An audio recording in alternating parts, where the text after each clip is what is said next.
ഇപ്പം നിങ്ങൾ ചിന്തിക്കും എന്താ ഇന്ന് മാവിൻ്റെ പാത്രം മാറിയെന്ന്. എന്നും ഞാൻ ഉണ്ടാക്കുന്ന വേറൊരു പാത്രത്തിലല്ലേ മാവ് ഒഴിച്ച് വെക്കുന്നത്. ഇതിപ്പോൾ എനിക്ക് ഇത്തിരി കൂടുതൽ ക്വാണ്ടിറ്റി വേണമായിരുന്നു. ഞങ്ങൾക്ക് കൂടെ ഒരു 3 പേർ കൂടെ ഉള്ളത് വേണമായിരുന്നു. സംഭവം എന്തുവന്നോ, ഞാൻ ഇതുവരെയും ബ്രേക്ക്ഫാസ്റ്റ് ആർക്കും ഞാൻ ഓർഡർ ചെയ്ത് കൊടുത്തിട്ടില്ല. അപ്പോൾ എനിക്കിങ്ങനെ കഴിഞ്ഞ ദിവസം ഒരു ഫോൺ വന്ന് ഇതുപോലെ അവിടുന്ന് ഫുഡ് വാങ്ങിച്ച് ഞാനിങ്ങനെ ബ്രേക്ക്ഫാസ്റ്റ് കൊടുത്തിട്ടില്ലല്ലോ, അല്ലാതെ ഊണ് കൊടുത്തിട്ടുണ്ടല്ലേ. ഫുഡ് വാങ്ങിച്ച ഒരാൾ തന്ന നമ്പറാണ്. നിങ്ങൾ ബ്രേക്ക്ഫാസ്റ്റ് ഉണ്ടാക്കി കൊടുക്കുമോ ചോദിച്ചു. മലയാളി ചേച്ചി, ഞങ്ങളുടെ ഇങ്ങനെ പിന്നെ സൊസൈറ്റി തന്നെയുള്ള. ഞാൻ പറഞ്ഞു ഞാൻ ഇതുവരെയും ബ്രേക്ക്ഫാസ്റ്റ് ഉണ്ടാക്കി കൊടുത്തിട്ടില്ല. കാരണം എനിക്ക് രാവിലെ മെയിൻ കാരണം എന്ന് പറയുന്നത് എനിക്ക് ഈ ഫുഡ് തന്നെ ഞാൻ തന്നെത്താൻ എടുത്ത അഭിപ്രായമല്ല, ഞാൻ ചിന്തിച്ചതല്ല. എന്നോട് ഇങ്ങനെ ഒരാൾ ഇങ്ങനെ ഫുഡ് ഉണ്ടാക്കി കൊടുക്കാമോ എന്ന് ചോദിച്ചിട്ടുണ്ടെങ്കിൽ ഞാൻ ആദ്യം ഒക്കത്തില്ലെന്ന് പറഞ്ഞു. പിന്നെ ഇങ്ങനെ ഫോഴ്സ് ചെയ്തുകൊണ്ടേ പിന്നെ എനിക്ക് പേടിയാ ആദ്യം എങ്ങനാവും എന്നുള്ളൊരു ടെൻഷൻ ഉണ്ടായിരുന്നു. പിന്നെ എന്തു വന്നേലും ഫുഡ് ഉണ്ടാക്കി കൊടുത്ത് അത് സക്സസ് ആയി. ഒരാൾ മറ്റൊരാടുത്ത് പറഞ്ഞ് അങ്ങനെ ഇപ്പോൾ ഒരു 4-5 പേര് ഇപ്പോൾ ഫുഡ് വാങ്ങിച്ചിട്ടുണ്ട്.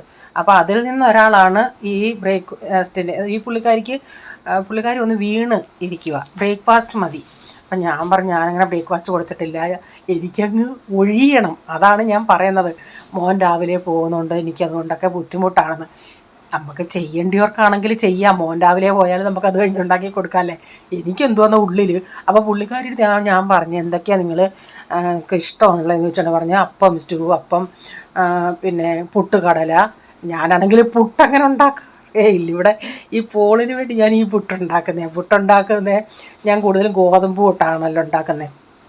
പിന്നെ ഇഡലി, ചട്നി. ഞാൻ പറഞ്ഞു അയ്യോ എനിക്ക് ചട്നി ഉണ്ടാക്കാൻ എൻ്റെ ചട്നി അങ്ങോട്ട് ശരിയാവത്തില്ല, അങ്ങോട്ട് നമുക്ക് ഈ ഹോട്ടലിൽ നിന്ന് കിട്ടുന്നത് പോലെ എനിക്ക് റെഡി ആവത്തില്ല എന്നൊക്കെ ഞാൻ പറഞ്ഞു. പക്ഷേ നമ്മൾ വേണമെന്നും പറഞ്ഞ് മീൻസ് നമ്മൾ ഹോട്ടലിലെ കൂട്ട് വേണമെന്നും പറഞ്ഞ് നമ്മൾ അങ്ങനെയൊക്കെ ചെയ്യുവാണെങ്കിൽ എൻ്റെ ശരിയായിട്ടുണ്ട്. പക്ഷേ ഒരാൾക്ക് കൊടുക്കണമെന്ന് പറയുമ്പോൾ അത് നമ്മൾ വീട്ടിലല്ലേ ഉപയോഗിക്കുന്നത്. ഒരാൾക്ക് കൊടുക്കണമെന്ന് പറയുമ്പോൾ നമുക്കൊരു ടെൻഷൻ. അതുമല്ല നമ്മളിപ്പം ആർക്കെങ്കിലും ഉണ്ടാക്കി കൊടുക്കണമെന്ന് വെച്ചാൽ സെയിം എടുക്കുന്ന മാവ് മെഷർമെൻറ്റ് തന്നെ ചിലപ്പം നമ്മുടെ രാവിലെ ആകുമ്പം ഫ്ലോപ്പ് ആകാറായിട്ടുണ്ട്. അങ്ങനെ സംഭവിച്ചിട്ടുണ്ടെന്ന് പറയാൻ എൻ്റെ ഒരു പരിചയത്തിൽ ഒരു മീൻസ് ഞങ്ങളുടെ ഒരു ഫാമിലി ഫ്രണ്ട് പ്രാവശ്യം ഇങ്ങനെ ഇവിടെ വന്നാൽ ഞാൻ ചിന്തിച്ച് പുള്ളിക്കാരൻ തന്നല്ലേ രാവിലെ നമ്മൾ ഇഡ്ഡലി ഉണ്ടാക്കുമ്പം ബ്രേക്ക്ഫാസ്റ്റ് കൊണ്ട് കൊടുക്കാമെന്ന് പറഞ്ഞിരുന്ന അന്ന് അത് ഫ്ലോപ്പായി. അപ്പം ഞാൻ പിന്നെ ആദ്യത്തെ ദിവസം ഞാൻ പറഞ്ഞു എനിക്ക് ചട്നി ഇങ്ങനെ പറ്റാത്തെന്ന് പറഞ്ഞാൽ സാമ്പാർ മതി എന്ന് വെച്ചാൽ പുള്ളിക്കാരി പറഞ്ഞു സാമ്പാർ വേണ്ട, ചട്നി മതി. പുള്ളിക്കാരി ഉണ്ടാക്കുന്ന സാമ്പാർ ചട്നിയും ഇതുവരെയും ശരിയായി കിട്ടിയിട്ടില്ലെന്ന്. ഞാൻ ആദ്യത്തെ ദിവസം ഞാൻ പറഞ്ഞു ഞാനൊന്ന് ചിന്തിച്ചിട്ട് പറയാമെന്ന്. 2 ദിവസം ഞാനിങ്ങനെ ചിന്തിച്ച് വീണ്ടും പുള്ളിക്കാരി ചോദിച്ച് എന്താണെന്ന് വെച്ചാന്ന് പറയണേന്ന്. അപ്പം ഞാൻ പിന്നെ പറഞ്ഞ് പിന്നെയും വിളിച്ചോണ്ടേ എനിക്കങ്ങനെ ഒരു വിഷമം. കാരണം കാല് വയ്യാതൊക്കെ ഇരിക്കുമല്ലേ. ഞാൻ പറഞ്ഞു ഓക്കെ, ഞാൻ എൻ്റെ ചട്നി ശരിയല്ല, എന്നാലും എന്നാ കഴിയുന്ന പോലെ ഉണ്ടാക്കിത്തരാമെന്ന്. അങ്ങനെ ഞാൻ അങ്ങനെ ഏറ്റതാണ്. അങ്ങനെ രാത്രി എനിക്കൊരു സമാധാനവും ഇല്ലായിരുന്നു. മാവ് എങ്ങനാവും. രാവിലെ എണീറ്റ് ഞാൻ നോക്കിയോണ്ടേ മാവ് നന്നായി പുളിച്ചിട്ടൊക്കെ ഉണ്ട്.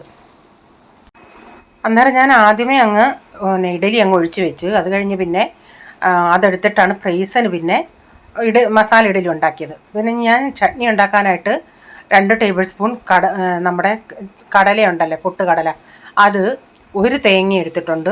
പിന്നെ പച്ചമുളക്, എരിവുള്ള പച്ചമുളകല്ലായിരുന്നു, അതുകൊണ്ട് 2-3 പച്ചമുളക്, ഒരു 5-6 ഇതൾ കറിവേപ്പിലയും, ഇച്ചിരി മല്ലിയിലയും, ഒരു ചെറിയ കഷ്ണം ഇഞ്ചിയും, ആവശ്യത്തിനുള്ള ഉപ്പൊക്കെ ഇട്ട് ഇത് നന്നായി അരച്ചെടുത്തിട്ട് പിന്നെ ഇതുപോലെ കടുകിട്ട് വറ്റൽമുളകൊക്കെ ഇട്ടിട്ട് വെളിച്ചെണ്ണയാണ് ഒഴിച്ചിട്ട് പിന്നെ ചട്ടി അങ്ങ് ഓഫാക്കിയിട്ട് പിന്നെ നമ്മൾ ആ ചട്നി ഒഴിച്ചിട്ട് ഒന്ന് ഇളക്കിയെടുക്കുമായിരുന്നു. അപ്പം എൻ്റെ അടുത്ത് പറഞ്ഞ് നല്ല സൂപ്പറായിരുന്നു ചട്നി എന്ന് പറഞ്ഞു. പുള്ളിക്കാരി എത്ര ഉണ്ടാക്കിയാലും പുള്ളിക്കാരി തൈര് ചേർത്തിട്ടുണ്ടാക്കും, തൈരൂടെ അതിൻ്റെ അകത്ത് ചേർക്കുമെന്ന് പറഞ്ഞു. അപ്പം എന്തുവന്നേലും സക്സസ് ആയിട്ട് കിട്ടി. അപ്പം ഞാൻ വീട്ടിൽ എടുക്കുവാണെങ്കിൽ ഇച്ചിരിയും കൂടെ ലൂസാക്കും. ഇത് പക്ഷേ നല്ല തിക്കായിട്ട് ഞാൻ എടുത്ത് കൊടുക്കുമായിരുന്നു. അപ്പോൾ അത്രയും ഞാനെന്നാ വീട്ടിലത്തെ ആവശ്യത്തിനോട് എടുക്കാമെന്നും പറഞ്ഞാണ് ചട്നി ഉണ്ടാക്കിയത്. അവർക്ക് പാക്ക് ചെയ്തെടുത്തോണ്ടേ പിന്നെ വീട്ടിലത്തേക്കില്ല. പിന്നെ ഞാൻ പെട്ടെന്ന് തേങ്ങ കഴുത്തി വീട്ടിലത്തേക്ക് പിന്നെ ഞാൻ എന്നാ മസാല ഇഡലി ഉണ്ടാക്കിയെങ്കിൽ അങ്ങനെ ആവട്ടെ എന്ന് ചിന്തിക്കാം, ഒന്നുമില്ലായിരുന്നു. പിന്നെ ഞാൻ പെട്ടെന്ന് ഇത്തിരി തേങ്ങ ഇങ്ങനെ എടുത്ത് പെട്ടെന്ന് ചട്നി ഉണ്ടാക്കി എടുക്കുമായിരുന്നു. അപ്പോൾ കറിയൊന്നും ഒഴിച്ചതൊന്നും ഞാൻ ഫോയിൽ ഈ കവറിൻ്റെ അകത്ത് കൊടുക്കുമായിരുന്നു. എനിക്ക് തന്നെ ആയതുകൊണ്ട് വെപ്രാളമായിപ്പോയി. അത് കൊടുക്കുന്നിടം വരെ എനിക്കൊരു സമാധാനമില്ലായിരുന്നു. ഇത് കഴിഞ്ഞിട്ടായിരുന്നു നമ്മുടെ വീഴ്ചയൊക്കെ. അങ്ങനെ സക്സസ് ആയിട്ട് കഴിഞ്ഞ് അങ്ങനെ രാവിലത്തെ എല്ലാം കഴിഞ്ഞിട്ട് പിന്നെ ഞാനങ്ങ് രാവിലെ അങ്ങ് വെണ്ടയ്ക്ക അരിഞ്ഞ് വെച്ചിട്ടുണ്ടായിരുന്നു. വെണ്ടയ്ക്ക മെഴുക്കോട്ടയ്ക്ക് അങ്ങ് അടപ്പത്ത് വെച്ച് അതിനി ഇടയ്ക്കിടയ്ക്കൊന്ന് ഇളക്കി കൊടുത്താൽ മതി. പിന്നെ ഇന്നൊരു സാമ്പാർ വെക്കാമെന്ന് വെച്ച് അപ്പോൾ കഷ്ണങ്ങളെല്ലാം അരിഞ്ഞെടുത്തിട്ട് പിന്നെ രാവിലത്തെ എല്ലാം കഴിഞ്ഞ് എൻ്റെ കുറച്ച് സമയം കഴിഞ്ഞിട്ടാണ് ഞാൻ ഈ വെണ്ടയ്ക്ക മെഴുക്കോട്ടി ഇതൊക്കെ ഉണ്ടാക്കാൻ വന്നത്.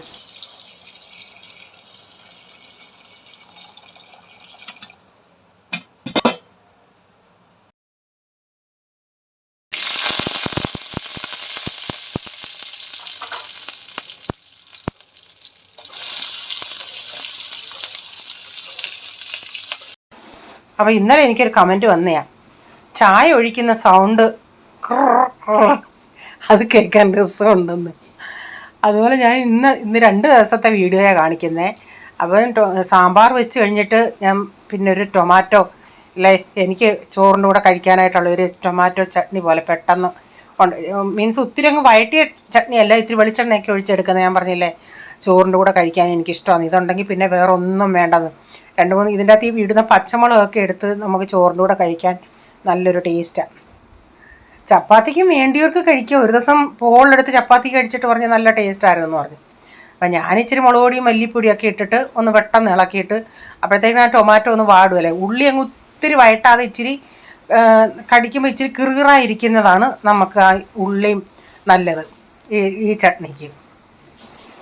അതായത് ടൊമാറ്റോ ഞാനിങ്ങനെ അടപ്പത്ത് വെച്ചിട്ട് ഇച്ചിരി നേരം ഒന്ന് ആവി കയറ്റട്ടെ. അപ്പം നമ്മുടെ സാമ്പാറിൻ്റെ കഷ്ണങ്ങളൊക്കെ വെന്ത് ഞാൻ ഓഫാക്കിയിട്ടായിരുന്നു. പിന്നെ അതൊന്ന് ഇച്ചിരി ഒന്ന് മുളക് പൊടിയും മല്ലിപ്പൊടിയും ഉലുവാപ്പൊടിയും മഞ്ഞൾപ്പൊടി ഇതെല്ലാം ഒന്ന് ഇട്ട് ചൂടാക്കി അതിൻ്റെ അകത്ത് ഒഴിക്കുക. ഇന്ന് ഞാൻ കഷ്ണങ്ങൾ മാത്രമാണ് വേവിച്ചത്. അത് കഴിഞ്ഞിട്ടാണ് മസാലകളൊന്ന് മൂപ്പിച്ചെടുത്തത്. ഇവിടെ ഇപ്പം 2-3 ദിവസം കൊണ്ട് കണ്ടിന്യൂസ്, സൺഡേ ഞങ്ങൾ പ്രേയറിന് പോയപ്പോഴും കണ്ടിന്യൂസ് മഴയായിരുന്നു. അങ്ങനെ മൺഡേ ഈ പിള്ളേർക്ക് ഓൺലൈൻ ക്ലാസ് ആയിരുന്നു. സാധാരണ ഇവിടെയൊക്കെ മുംബൈയിലൊക്കെ മഴ തുടങ്ങി ഒരു കുറച്ച് 1-2 ആഴ്ച കഴിഞ്ഞിട്ട് എങ്ങനെയാണെങ്കിലും അവർക്ക് 1-2 ദിവസം പിന്നെ സ്കൂൾ അവധി വരുമായിരുന്നു ഇതുപോലെ ഹെവി മഴ കാരണം. ഇപ്രാവശ്യം പെട്ടെന്ന് ആയി ഭയങ്കര. ഞങ്ങളുടെ ഈ ഏരിയയിലൊന്നും അങ്ങനെ വെള്ളം കയറുന്ന ഏരിയ അല്ല. അല്ലാത്ത ചില സ്ഥലങ്ങളിലൊക്കെ ഈ പിന്നെ നമ്മുടെ ഈ ഒരു സ്ഥലത്തൊന്നേ ഉള്ളൂ. അല്ലാതെ നമ്മുടെ ഈ അടുത്തൊക്കെ ഉള്ളിടത്തൊക്കെ ഇങ്ങനെ വെള്ളം കയറി ഭയങ്കര ഇതാണെന്ന് പറയുന്നു. ന്യൂസിലൊക്കെ കണ്ടില്ലേ, ഭയങ്കരമായിട്ടും ചില സ്ഥലങ്ങളിൽ പിന്നെ വെള്ളം കയറി ഭയങ്കര ബുദ്ധിമുട്ടാണ്. മരങ്ങളൊക്കെ ഒടിഞ്ഞ് വീണ് ആകെ പ്രശ്നങ്ങളിലൊക്കെ ആൾക്കാരൊക്കെ അതിൻ്റെ അകത്ത് അപകടമൊക്കെ ഉണ്ടായിട്ടുണ്ട്. അപ്പോൾ ഇവിടെ നമ്മുടെ ടൊമാറ്റോ ചട്നി വെന്ത് ഞാൻ ഇച്ചിരി വെളിച്ചെണ്ണയും ഒഴിച്ചിട്ടുണ്ട്. സാമ്പാർ ഇത്തിരി നേരമായി ഞാൻ ഓഫാക്കി ഇങ്ങോട്ടെടുത്ത് വെച്ചിട്ട് സാമ്പാറിനും ഇപ്പോൾ ഒന്ന് കടുക് വറുത്തിട്ടുണ്ട്. അപ്പോൾ ഇത്രയും വീഡിയോ എന്ന് പറയുന്നത് ഒരു ദിവസത്തെ ആയിരുന്നു. ഇനിയും കാണിക്കുന്നത് പിറ്റേ ദിവസത്തെ വീഡിയോ ആണ് കേട്ടോ. രാവിലെ അവന് കൊണ്ടുപോകാനായിട്ട് ബ്രെഡും ജാമൂടാണ് എടുത്തത്. അപ്പോൾ അതിൻ്റെ ഈ സൈഡൊന്നും ഈ പിള്ളേർക്ക് അങ്ങനെ ഇഷ്ടമല്ല. പിന്നെ ഞാൻ സൈഡ് കട്ട് ചെയ്ത്, നേരത്തേക്കാണെങ്കിൽ ഞാൻ ഈ സൈഡ് എടുത്ത് ഇങ്ങനെ ചൂടാക്കിയിട്ട് ബ്രെഡ് ക്രംസ് പോലെ പൊടിച്ച് വെക്കുമായിരുന്നു. ഇപ്പോൾ അങ്ങനെ റെസിപ്പികൾ ഇടുന്നില്ലല്ലേ. അന്ന് റെസിപ്പികളൊക്കെ ഇടുമ്പം ബ്രെഡ് ക്രംസിൻ്റെയൊക്കെ ആവശ്യം ഒത്തിരി വരുമായിരുന്നു. ഇപ്പം അങ്ങനെ ഉണ്ടാക്കാത്തതുകൊണ്ട് ഞാൻ പിന്നെ ഇതങ്ങ് കളയും. അപ്പോൾ അവന് പിന്നെ ജാം ഇല്ലെന്ന് ഞാൻ പറഞ്ഞിട്ടുണ്ടെങ്കിൽ ഇവനൊന്ന് ഉറങ്ങുമായിരുന്നു. അപ്പോൾ റീച്ചാൻ്റെ അടുത്ത് ചോദിച്ചു ഏത് ജാം വേണമെന്ന്. ഞാൻ പറഞ്ഞു എന്നാൽ മാംഗോ ജാം വാങ്ങിയിരുന്നു. ജാം കൊണ്ടുവന്ന് കഴിഞ്ഞിട്ട് ഇവൻ പറ എനിക്കത് ഇഷ്ടപ്പെട്ടില്ലെന്ന്. അവന് ഈ മിക്സഡ് ഫ്രൂട്ട് ജാമാണ് ഇഷ്ടമായത്. അപ്പോൾ അവനത് കൊടുത്തിട്ട് പിന്നെ ഞാൻ ഇന്ന് ചെയ്യുന്നത് പുട്ടുണ്ടാക്കാമെന്ന് വെച്ച്. ഇന്ന് പുട്ടുണ്ടാക്കുന്നത് ചോറ് ചേർത്തുള്ള പുട്ടാണ്. ഇതത്ര ഹെൽത്തി അല്ലെന്നറിയാം ചോറ് ചേർക്കുമ്പം, പക്ഷേ പെട്ടെന്ന് എനിക്കിത് ഉണ്ടാക്കാൻ പറ്റും. മറ്റേതാണേലും ഞാനിങ്ങനെ കൂടുതൽ ഇങ്ങനെ ഇച്ചിരി ലൂസായിട്ട് കുഴച്ചിട്ട് അങ്ങനെ പൾസ് ചെയ്തല്ലേ എടുക്കുന്നത്, കൈ കൊണ്ടുള്ള പരിപാടിയില്ല. ഇതെന്ന് പറയുന്നത് ഞാൻ 1 കപ്പ് ചോറും 1 കപ്പ് റൈസ് പൊടിയുമാണ് ഇട്ടത്. അപ്പോൾ നമ്മൾ പൾസ് ചെയ്യുന്ന സമയത്ത് എന്തോ കുഴപ്പമോ, കുഴഞ്ഞിരിക്കുകയാണെങ്കിൽ ഡ്രൈ പൗഡർ ഇട്ട് കൊടുക്കും, അല്ലാതെ ആണെങ്കിൽ ചോറിട്ട് കൊടുക്കും. അങ്ങനെ രണ്ടും അങ്ങനെ മാറിയും തിരിഞ്ഞും ഇട്ട് പൊടിച്ച് ഞാൻ എടുത്തൊരു ബേസിൻ്റെ അകത്തോട്ട് തട്ടുന്നുണ്ട്. പക്ഷേ ഇത് ഉണ്ടാക്കുമ്പോൾ നല്ല സോഫ്റ്റ് ആയിരിക്കും. ഇതിൻ്റെ ഒരു ദോഷം എന്ന് പറയുന്നത് നമ്മൾ ചൂടോടെ കഴിക്കണം, അല്ലെങ്കിൽ അത് മുറുമുറ ആവും. അതുകൊണ്ട് ഞാൻ പോളിച്ചിരി ലേറ്റായിട്ടല്ലേ എണീക്കുന്നത്. ഇപ്പം വെക്കേഷനല്ലേ, പിന്നെ കോളേജ് തുടങ്ങിയാൽ പിന്നെ ഇതുങ്ങൾക്ക് റെസ്റ്റ് ഇല്ലല്ലേ. കിടക്കുമ്പം ഒരു 11:30 കഴിയും കിടക്കുമ്പം. പപ്പ വന്നിട്ട് പപ്പ അടുത്ത് കൊച്ചു വർത്താനം പറഞ്ഞിട്ടൊക്കെ കിടക്കത്തുള്ളൂ. അതുകൊണ്ടാണ് ലേറ്റാകുന്നത്. അപ്പം എല്ലാവർക്കും ഇങ്ങനെ കൊടുത്തിട്ട് അവനുള്ള മാവ് ഞാൻ അങ്ങനെ അടച്ചു വെച്ചു. അന്നേരം കുറേയും കൂടെ അങ്ങ് സോഫ്റ്റായിട്ട് കിട്ടി. അവൻ ഇവിടെ റീച്ചാന് എപ്പോഴും ഞാൻ പറയത്തില്ലേ, തേങ്ങ ഇങ്ങനെ പഴമൊന്നും വേണ്ട ആൾക്ക്. പഴം ഉണ്ടെങ്കിലും ആൾ പഴം കൂട്ടി അങ്ങനെ കഴിക്കാറില്ല. ചുരുക്കം ചിലപ്പം ഞാനെന്നൊക്കെ പറയുന്നത് പുട്ടിൻ്റെ അകത്ത് പഴം ഇളക്കിയാണ് കഴിക്കുന്നത്. ഇവിടെ റീച്ചാൻ കഴിക്കുന്നത് ഒരു വായിൽ വെക്കും, പിന്നെ ഒരു പഴവും കടിക്കും. ഇതിപ്പം ഞാൻ തേങ്ങയാണെങ്കിൽ 3 സൈഡിൽ ആൾക്ക് ഇട്ട് കൊടുത്താൽ മതി. ഓരോരുത്തർക്കും ഉള്ളതങ്ങ് ഉണ്ടാക്കി, ഡാഡിക്കുള്ളത് ഉണ്ടാക്കി അങ്ങ് ഡാഡിയുടെ പ്ലേറ്റിൽ തന്നെ അങ്ങ് തട്ടിയിട്ട് ഞാൻ എന്നിനി ഡാഡിക്ക് കൊടുക്കട്ടെ. ചായയും ഇതുകൂടെ കൊടുക്കട്ടെ. ഒരു ചായ കൊടുത്തു. ഇപ്പം പുട്ടൂടാകുമ്പം കൂടെ ചായ ഇല്ലാതെ പറ്റത്തില്ലല്ലേ, തൊണ്ടയിലെങ്ങാനും ആയാലോ. അപ്പം ചായ ആദ്യം ഒഴിക്കാൻ നോക്കുകയാണെങ്കിൽ കയ്യിനൊരു വിറയൽ, അതാ പിന്നെ 2 കൈയും പിടിച്ച് ഒഴിക്കാൻ പോയത്.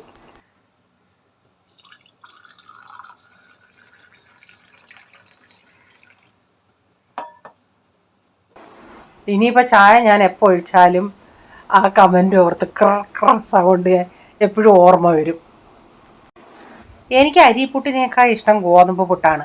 റീച്ചാൻ്റെ കാര്യം പറഞ്ഞതുപോലെ എനിക്കും ഈ നമ്മുടെ തേങ്ങ ഇച്ചിരി ആവി കയറുമ്പോൾ വേറൊരു ടേസ്റ്റ് അല്ലേ, നല്ലതാണ് ഗോതമ്പും ആ തേങ്ങയും കൂടെ കഴിക്കാനായിട്ട്.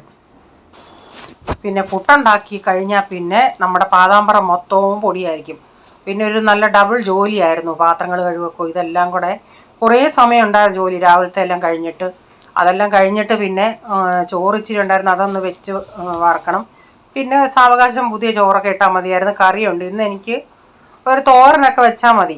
അപ്പം ഞാൻ പയറൊക്കെ ഉണ്ടായിരുന്നു, അതൊന്ന് അരിഞ്ഞൊക്കെ എടുത്ത് പിന്നെ അതിൻ്റെ അകത്ത് എല്ലാം ചേർത്തിട്ട് ഇന്ന് എല്ലാം കൂടെ ഞെവിടിയുള്ള ഒരു പരിപാടിയാണ്. കൂടുതലും ഞാൻ ഈ മെത്തേഡിലാണ് ചെയ്യുന്നത്. പിന്നെ ചിലപ്പോഴെങ്ങാണ് ഞാൻ അല്ലാത്ത രീതിയിൽ ചെയ്യാറുള്ളൂ.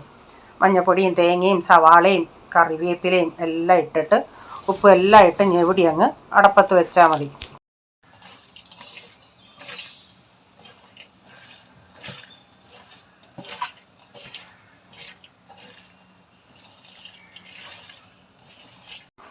ഇപ്പോഴും മഴ ഇങ്ങനെ പെയ്തുകൊണ്ടിരിക്കുക. ഇപ്പം ബ്രീസൻ്റെ സ്കൂളിൽ നിന്ന് വീണ്ടും മെസ്സേജ് വന്നിട്ടുണ്ട്, നാളെയും ഓൺലൈൻ ക്ലാസ് ആണെന്നുള്ളത്. അതുപോലെ അവരുടെ ആ സ്കൂളിൻ്റെ ആ സൈഡിൽ അവിടെ ഒരു റോഡുണ്ട്, അവിടെ ഇങ്ങനെ വെള്ളം കെട്ടും. ബസ്സൊന്ന് പോകാൻ ഭയങ്കര ബുദ്ധിമുട്ടാണ്, ഭയങ്കരമായിട്ട് വെള്ളം കയറും. അപ്പം നാളെയും ഓൺലൈൻ ആണെങ്കിലും ഈ അന്തരീക്ഷത്തിൻ്റെ ഇതുകൊണ്ട് നെറ്റ് പ്രോബ്ലം ഉണ്ട്. ഇന്ന് ഒരു ക്ലാസ്സിന് പീരീഡ് അവന് പറ്റിയില്ല, ഇടയ്ക്കിടയ്ക്ക് വിട്ടുപോകുമായിരുന്നു. അപ്പം നാളെ ഇനി എങ്ങനെ ആയിരിക്കും എന്നറിയത്തില്ല. അന്നേരം നമ്മുടെ തോരൻ വെക്കാനായിട്ട് ഞാൻ ചട്ടി വെച്ച് ഓയിലൊഴിച്ച് കടുകിട്ട് ഇനി ഇതുകൂടി ഇട്ട് കൊടുത്തിട്ട് ഇടയ്ക്കിടയ്ക്കൊന്ന് ഇളക്കി കൊടുത്താൽ മതി. അപ്പോഴത്തേക്ക് ഇനിയും എനിക്ക് തുണി വിരിക്കണം. ഇനി തുണി ഉണങ്ങാനും ഭയങ്കര ബുദ്ധിമുട്ടാണ്. എന്നും ഇവിടെ തുണി, ഞാൻ എന്നിട്ട് ഓളോട് പറഞ്ഞ് കട്ടിയുള്ള ടീഷർട്ടൊന്നും ഇട്ട് നടക്കരുത്, എനിക്ക് ഉണങ്ങാൻ പാടാ. നമ്മളിങ്ങനെ അവിടെ ഇവിടെ ഇട്ട് എത്രയ്ക്കാന്നേലും വെളിയിൽ ഉണങ്ങുന്നതിൻ്റെ പോലെ അകത്തിട്ടാൽ ഉണങ്ങത്തില്ല. എല്ലായിടവും ഇട്ടാലും ദിവസം കഴുകണം, എത്ര ചുരുക്കിയിട്ടും. എന്നാൽ മഴയാണ്, ഒരു ദിവസം കഴുകണ്ടെന്ന് വെച്ചാൽ പിറ്റേ ദിവസത്തേക്കിന് എൻ്റെ ഉപ്പാടാ. ഇതെന്നും കഴുകിയിടണ്ടേ, ഇത്രയും പേരുടെ ഡ്രസ്സ് മാറുന്നതല്ലേ ഡെയിലി.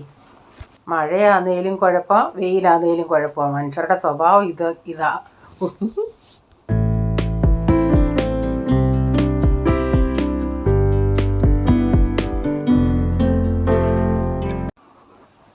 അപ്പോൾ ഇന്നത്തെ വീഡിയോയിലെ വിശേഷങ്ങൾ ഇതൊക്കെയായിരുന്നു. വീഡിയോ ഇഷ്ടമായെങ്കിൽ ലൈക്ക് ചെയ്യണേ, നിങ്ങളുടെ അഭിപ്രായം കമൻറ്റിൽ കൂടെ അറിയിക്കണേ.